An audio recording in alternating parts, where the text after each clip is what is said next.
What's up everyone? Welcome to the revision of SA 500 audit evidence. सबसे पहले अगर कोई आपसे पूछे ऑडिट एविडेंस क्या होता है तो मैंने कहा बेसिक सी बात बताना, इंफॉर्मेशन। जिस इंफॉर्मेशन को यूज करके ऑडिटर कंक्लूजन निकालता है, जिस कंक्लूजन पे ओपिनियन निकालता है, वही आपका ऑडिट एविडेंस है। यानी information use by the auditor जिस पे आप कंक्लूजन ड्रॉ करते हो और उस कंक्लूजन पे आप ओपिनियन निकालते हो। ऑडिट एविडेंस कितने प्रकार के हैं? दो प्रकार के। एक तो अकाउंटिंग रिकॉर्ड्स।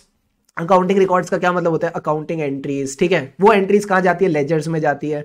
और ये जो एंट्रीज में आप अमाउंट्स डालते हो, क्या इसके पीछे कोई कैलकुलेशन होती है? हाँ, इनके पीछे जो कैलकुलेशन होती है वो वर्कशीट्स में रहती है।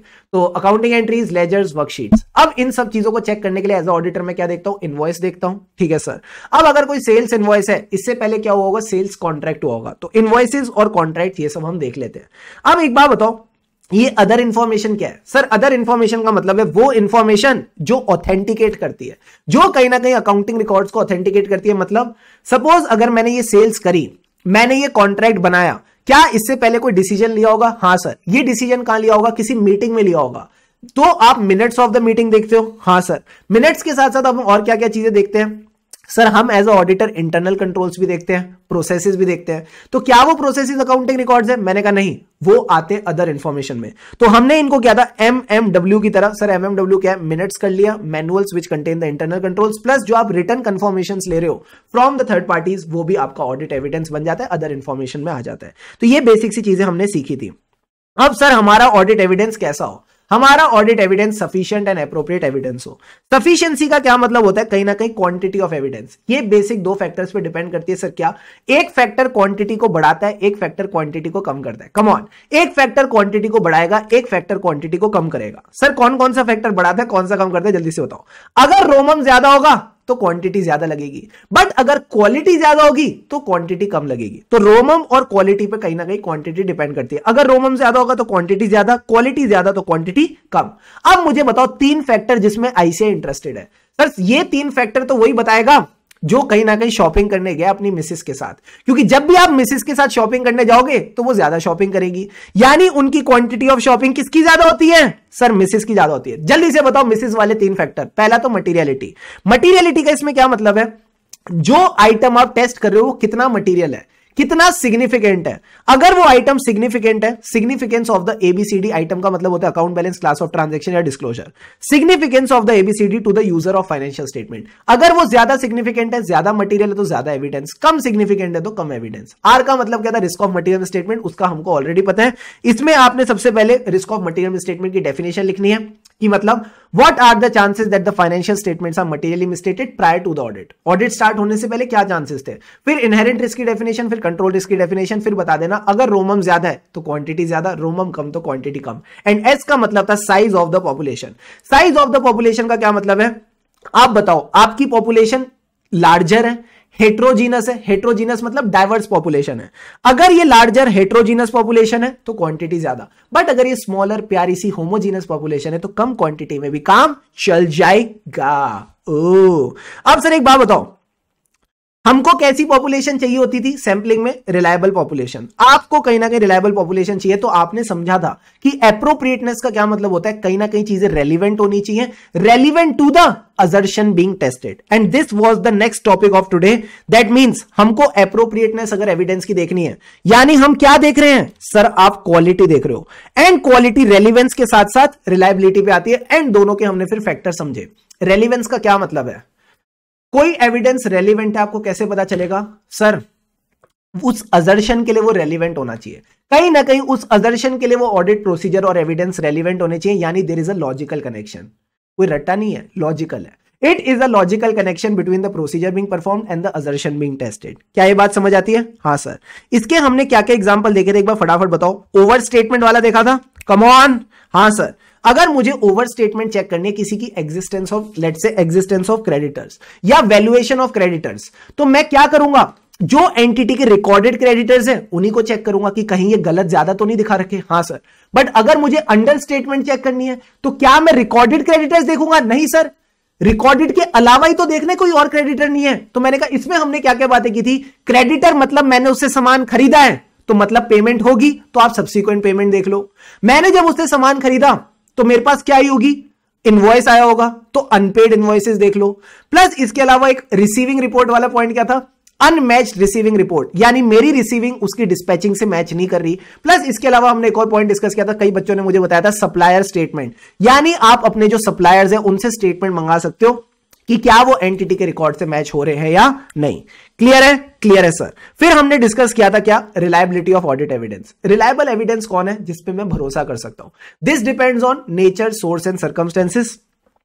सर ये नेचर, सोर्स एंड सर्कमस्टेंसेस का क्या मतलब है? Source can be internal, external, nature can be, it can be documentary, it can be oral evidence, and circumstances का क्या मतलब है, अगर कोई इंटरनल एविडेंस है तो इंटरनल कंट्रोल्स कैसे। तो ये बेसिक सी बात है, आपने ध्यान रखनी थी। अब जल्दी से इसके 4-5 पॉइंट बताओ मुझे फटाफट।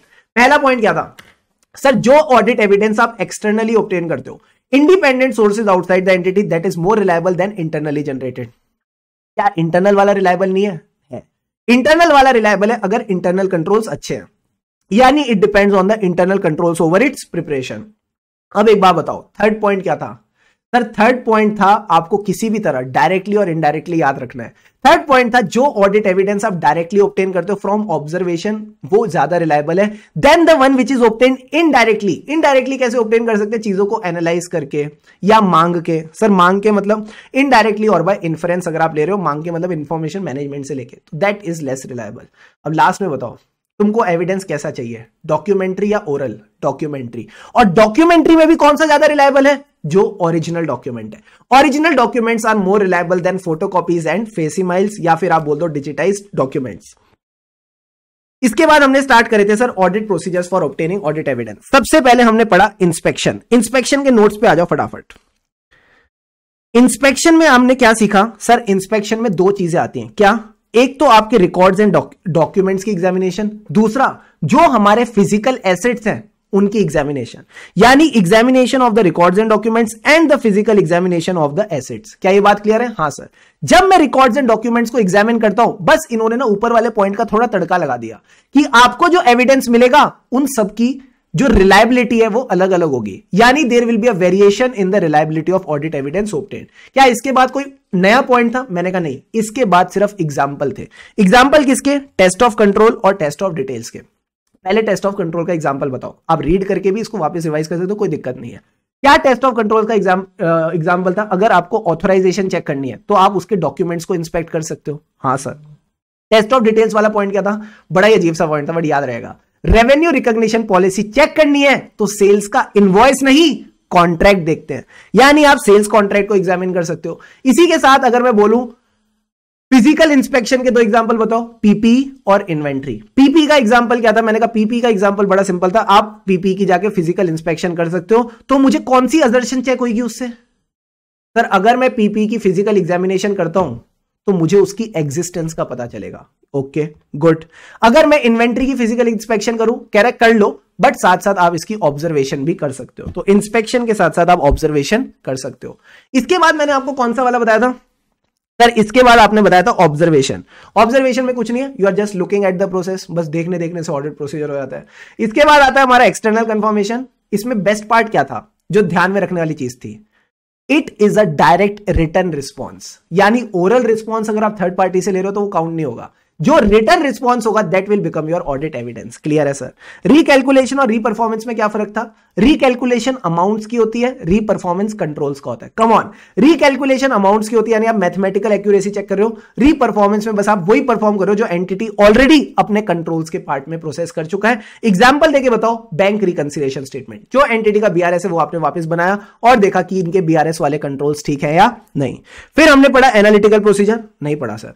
एनालिटिकल प्रोसीजर हम एनालिटिकल के साथ ही कवर करेंगे। एंड लास्ट में हमने कवर किया इंक्वायरी।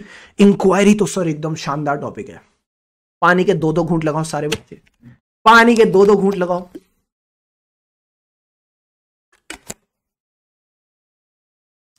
इंक्वायरी में क्या था?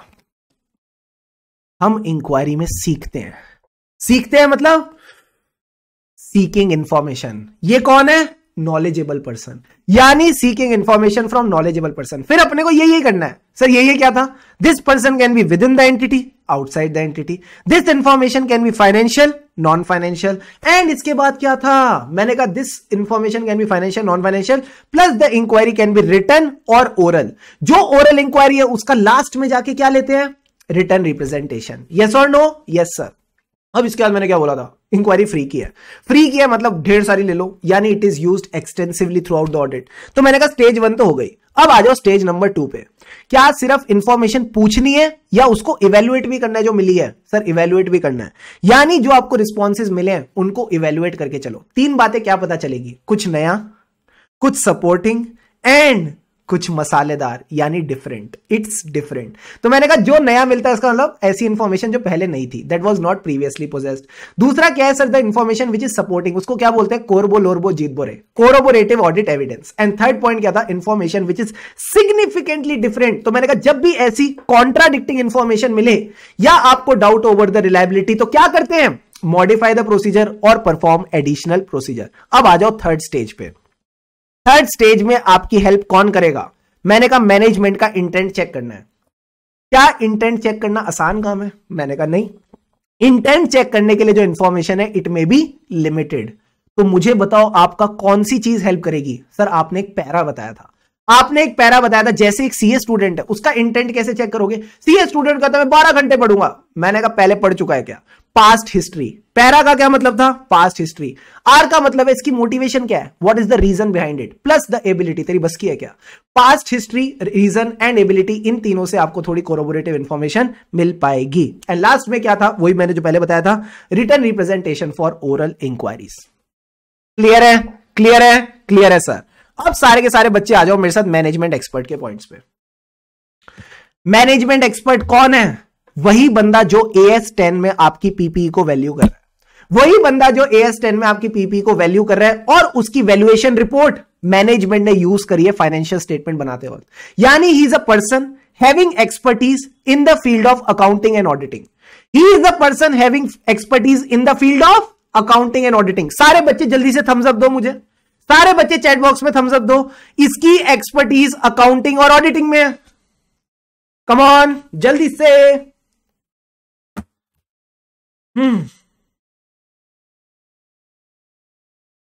सर कैसी कैसी बातें कर रहे हो, कैसी कैसी बातें कर रहे हो आप भी कैसी कैसी बातें कर रहे हो सर, गलत बोल रहे हो। मैंने कहा वेरी गुड, यही सुनना था तुमसे।